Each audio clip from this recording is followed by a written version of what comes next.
রুদ্রবার্তার রান্নাঘরে আপনাদের স্বাগত জানাই। আসুন আমার সাথে রান্না শিখুন সহজভাবে। চলুন দেখুন আজকের রান্না। নমস্কার, রুদ্রবার্তার রান্নাঘরে আপনাদের স্বাগত জানাই। আমি মনীষা। রুদ্রবার্তা মানেই সোজা কথা সোজাভাবে। এখানে রান্নাও দেখানো হয়, সবকিছু সোজাভাবে। আজকের রেসিপি ভেজিটেবিল স্যুপ। এই ভেজিটেবিল স্যুপ বানাতে কি কি উপকরণ লাগছে আর কিভাবে বানাচ্ছি চলুন দেখা। ভেজিটেবিল স্যুপ বানাতে এখানে আমি বিনস আর ক্যাপসিকাম, গাজর আর এখানে পেঁয়াজ শাক, তার হোয়াইট পার্ট আর গ্রিন পার্টটা আমি আলাদা করে কেটে নিয়েছি। আর বাঁধাকপি সবই এক মুঠো করে নিয়েছি। আর এখানে আছে রসুন কুচানো, খুবই ফাইন করে কুচিয়েছি, সেটা 1 চামচ। আর আদা কুচানো আছে 1/2 চামচ। আর লাগবে এখানে বাটার, কর্নফ্লাওয়ার, গোলমরিচ গুঁড়ো, লবণ, ভিনিগার। এখানে ভিনিগারের বদলে আপনারা পাতিলেবুর রস অবশ্যই ব্যবহার করতে পারেন। আর 1 লিটার লাগবে জল, আর অল্প একটু সাদা তেল লাগবে। গ্যাস অন করে কড়া বসিয়ে দিয়েছি। এর মধ্যে দিয়ে দেবো আমি 2 চামচ বাটার। বাটারের উপর দিয়ে দেবো আমি 1 চামচের খুবই কম সামান্য একটু সাদা তেল।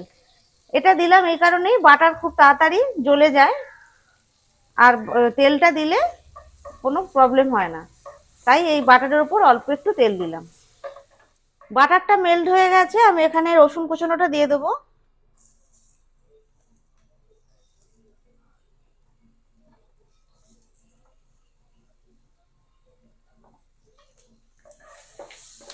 খুবই হালকাভাবে নাড়াচাড়া করব, কোনো কিছুই বেশি ভাজা হবে না। দিয়ে দেব আদা কুচানো। রসুনের থেকে আদাটা আমি এখানে কম ব্যবহার করেছি। হালকা নাড়াচাড়া করে নিলাম। এবার দিয়ে দেব গাজর কুচানো।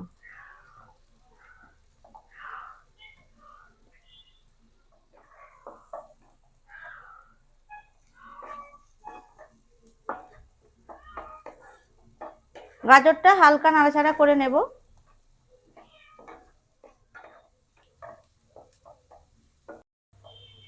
এবার দিয়ে দেব আমি স্প্রিং অনিয়নের হোয়াইট পার্টটা।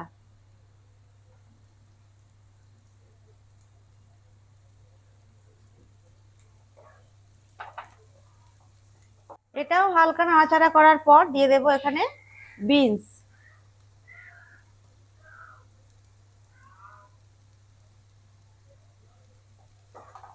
বিনসটাকেও একটু নাড়াচাড়া করে নেব।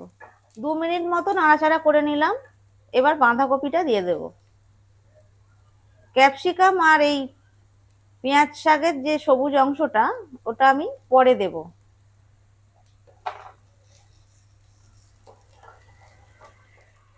বাঁধাকপিটাও অল্প একটু নাড়াচাড়া করে নিয়েছি। এবার ক্যাপসিকাম। এখানে আপনারা আপনাদের পছন্দ মতো সবজি ব্যবহার করতে পারেন।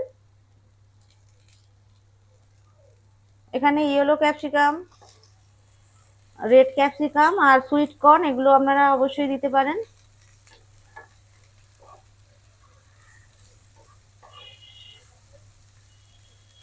এটা একটু হালকা সমস্ত সবজি খুব ভালোভাবে নাড়াচাড়া করে নিয়েছি। এতটাও ভাজবেন না যেন এর কালারটা নষ্ট হয়ে যায়। এবার এর মধ্যে দিয়ে দেবো আমি জল। 1 লিটার জল দিয়ে দিলাম। আপনারা পরিমাণটা যেরকম করবেন সেই বুঝে জল বা সবকিছু ব্যবহার করবেন। এবার এর মধ্যে আমি স্বাদ মতো লবণ দিয়ে দেব। 1 টিস্পুন গোলমরিচের গুঁড়ো।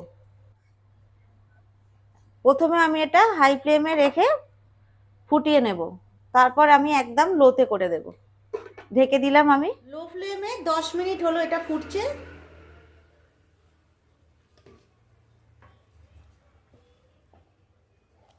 খুব ভালোভাবে সবজি সিদ্ধ হয়ে গেছে। এবার আমি গ্যাসের ফ্লেমটা একটু বাড়িয়ে দিলাম। আর এই বাটিটাতে আমি অল্প একটু জলে 2 চামচ কর্নফ্লাওয়ার দিয়ে ভালো করে গুলিয়ে নিয়েছি। এবার এটা আমি অল্প অল্প দেব আর নাড়তে থাকবো। এটা দিলে একটা থিকনেস আসবে, খেতেও ভালো হবে।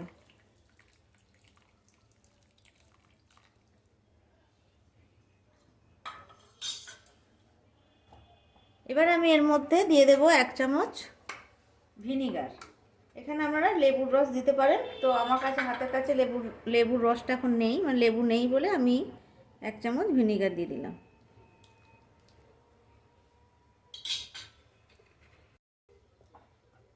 এটা আর একটু ফুটিয়ে নেব, এই সময় নুনটা একটু চেক করে নেবেন।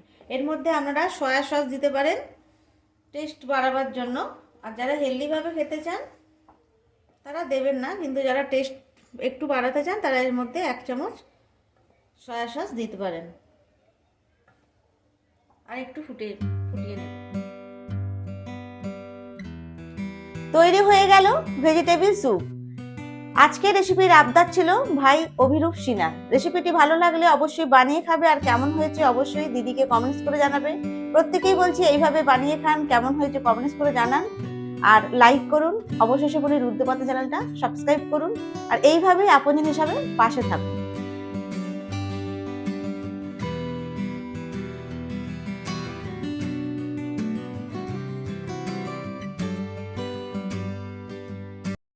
আজকের মতো রান্নাঘর শেষ হলো। প্রতি মঙ্গল, বৃহস্পতি, শনি দেখুন রুদ্রবার্তার রান্নাঘর।